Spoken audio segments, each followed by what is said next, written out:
Time to kill. It's the time it takes you to kill your target, including all factors such as accuracy, recoil control, weapon damage, and where you aim.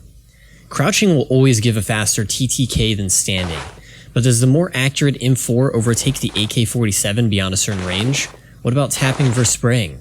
I tested with the recoil scale set to 0 to simulate perfect recoil control, and all of these results will assume that you have perfect aim as well. It turns out, perhaps unsurprisingly, that the AK-47 always has a better time to kill than the M4 even at long ranges. The M4's higher accuracy just doesn't outweigh the AK's higher damage. This is true with taps or sprays, even if you aim at the stomach after landing a headshot with the M4.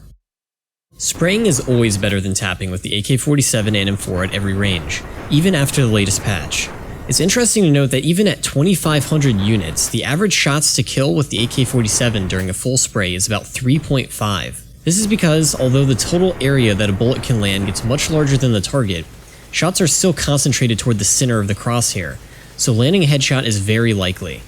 However, sometimes you'll go 15 shots or more without finishing off the target, even with perfect aim and recoil control, so running out of ammo is a very real risk at long range.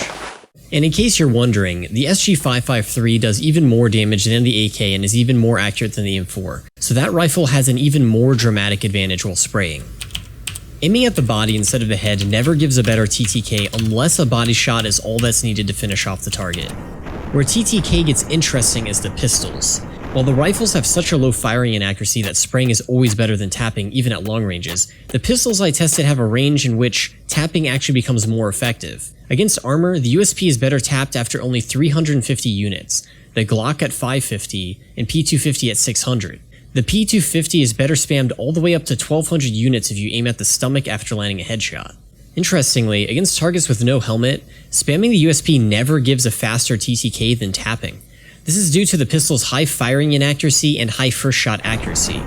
With the Glock though, against a target with no helmet, it's better to spam until about 1200 units.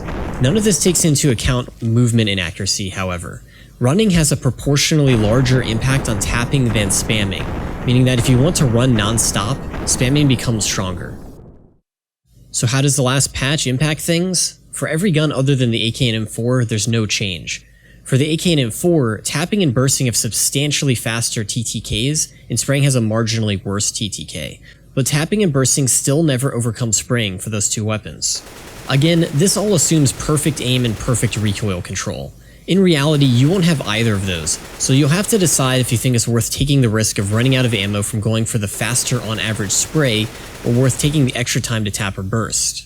You might find it worth aiming at the body in some circumstances because you find the head too hard to hit, and you might find tapping a rifle or spamming a pistol better at different ranges due to your own personal imperfections. It'll be a little bit different for everyone. The only way to know is to practice, but it is useful to keep in mind the theoretical ideals so you have an idea of what's possible. Thanks for watching, and if you thought the video was interesting, share it with your friends.